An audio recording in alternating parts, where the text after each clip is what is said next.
Septembre aura lieu la fête du petit élevage et de la nature au PAM Expo de Cours-Saint-Étienne. Jean-Marie Sommeville, l'organisateur, est avec nous ce vendredi matin dans le MAG. Bonjour Monsieur Sommeville. Bonjour Monsieur. Alors pendant 3 jours, donc, vous allez transformer le PAM Expo de Cours-Saint-Étienne en immense basse-cour. C'est exact. Chaque année, donc il y a maintenant 12 ans que nous organisons cette fête du petit élevage au PAM Expo de Cours-Saint-Étienne, qu'on appelait avant Parc à Mitraille. Ce n'est pas la première édition, même au Parc à Mitraille, puisque avant, nous organisions ça chez un marchand de graines qui nous prêtait son bâtiment. Et donc, il y a 39 ans exactement qu'on organise une fête du petit élevage. Mais bien sûr, maintenant, au Parc à Mitraille, nous avons trouvé l'endroit idéal pour installer nos animaux, de l'espace, 3200 mètres carrés.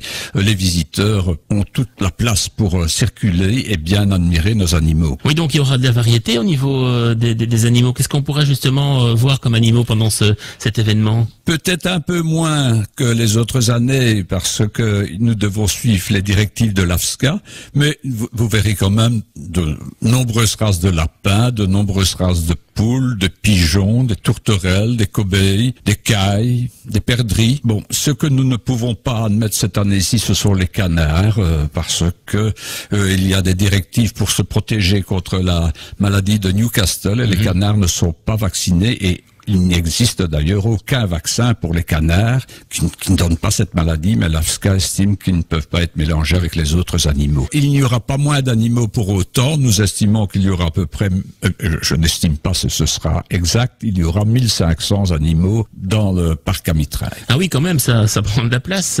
Est-ce qu'on pourra retrouver aussi des races belges parmi ces animaux? De nombreuses races belges. Il existe à peu près 75 races belges. La plupart sont représentées, oui. C'est-à-dire que je vais vous citer quelques-unes donc il y a en volaille notamment la braquelle, en grande volaille, en volaille naine, vous savez, tous les petites barbus, barbu duc, le barbu de Boisfort, barbu d'Ouatermal. En lapin, il n'y a pas beaucoup de races belges, mais il y en a quand même, le blanc de Termonte, le langoranin. En pigeon, il y a aussi le culbutant belge. Enfin, il y aura beaucoup de races belges. Quel est l'objectif de cette fête du petit élevage? Mais c'est-à-dire, c'est d'abord présenter au public le plus large possible ce que nous pouvons avoir comme animaux de basse-cour, qui ne sont pas des races industrielles, donc ce sont des véritables races ce ne sont pas des croisements, Ça, c'est déjà un point important.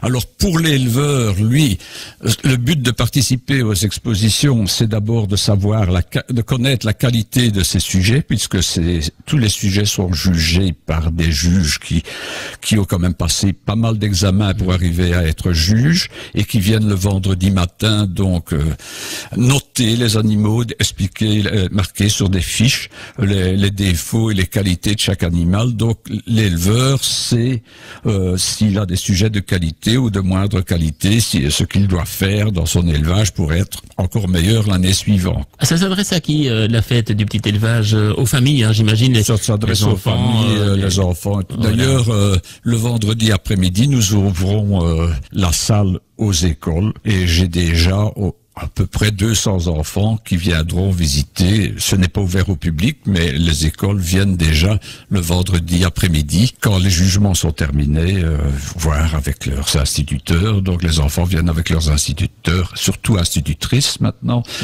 puisque c'est une majorité, viennent voir les animaux. Vous restez avec nous, on parle toujours de la fête du petit élevage et de la nature à Cours-Saint-Étienne dans quelques instants, après un petit peu de musique dans le MAG. À tout de suite. Un peu saoul. Alors ça se déroule, on le disait, du 21 au 23 septembre. 1500 animaux, c'est ce qu'on pourra, des animaux de basse-cour à découvrir pendant ces 3 jours. Est-ce que certains animaux seront également proposés à la vente? Certains animaux sont proposés à la vente, c'est-à-dire que vous n'êtes pas sans savoir que il y a eu une petite épidémie de maladie de Newcastle. Donc tous les éleveurs ont dû tenir leurs animaux chez eux. Et maintenant, encore aujourd'hui, seuls les élevages professionnels peuvent vendre des animaux de basse-cour. Un particulier ne peut pas vendre à un autre particulier le surplus de poules, de pigeons ou de lapins qu'il aurait. C'est toujours interdit.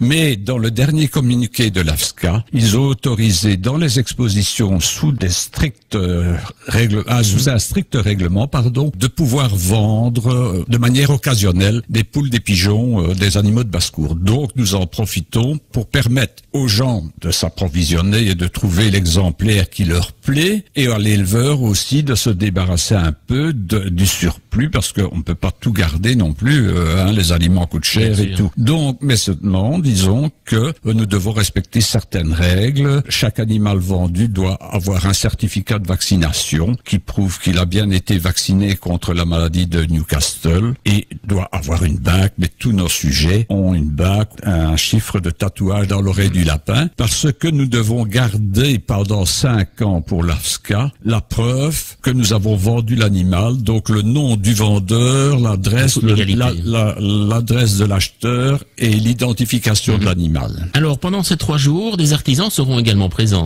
À peu près 25 stands, des artisans et des articles de produits de bouche. Voilà, les métiers de bouche aussi seront présents.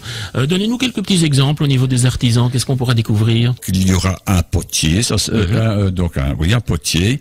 Des gens qui gravent sur des potirons. Ah oui, c'est original ça. Oui, et j'en ai même un qui grave sur des potirons et un autre qui grave sur j'ai oublié le nom, des citrouilles, quoi. Et normalement un tourneur sur bois aussi, mais un graveur. Voilà, il y aura de la variété. Il y a quand même quelques... Et au niveau des métiers de bouche? Au métier de bouche, nous avons les escargots de Lourchet. Il y a aussi un marchand de cuberdon, un marchand de saucissons, un marchand de fromage, c'est la ferme du Warchet. Des produits locaux. Des produits locaux généralement. Donc c'est au PAM Expo de Cours-Saint-Étienne du 21 au 23 septembre. Comment ça se passe?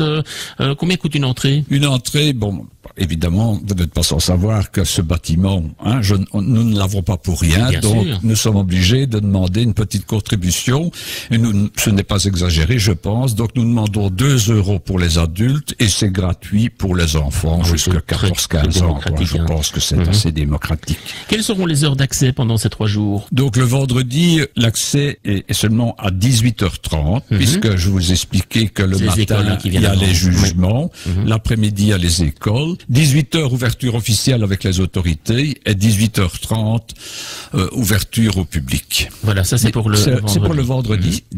Disons que le vendredi est surtout intéressant pour les gens qui veulent acheter, qui viennent pour acheter un animal, parce qu'ils sont certains de encore voir à peu près tout ce qu'il y a à vendre. S'ils viennent plus tard, certains sujets dont ils rêvaient seront vendus.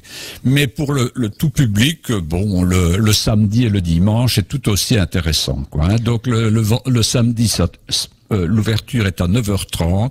Nous fermons généralement vers 20h. D'accord. Et le dimanche, c'est de nouveau à 9h30. Et là, nous fermons à 18h. Parce qu'après 18h, il y a une remise de prix, puisque c'est un concours en même temps. Donc, je dois calculer les points de chaque éleveur. Et ils ont un passage à table, une coupe s'ils sont champions, une cocarde s'ils sont champions de la province du Brabant, etc., quoi. Et bien voilà, à ne pas manquer donc la fête du petit élevage et de la nature à Cours-Saint-Étienne. Si on veut plus d'infos, il y a un site internet? Oui, un site internet, donc www.apevlv, ce qui veut dire Amis du petit élevage de Villers-la-Ville, apevlv.be.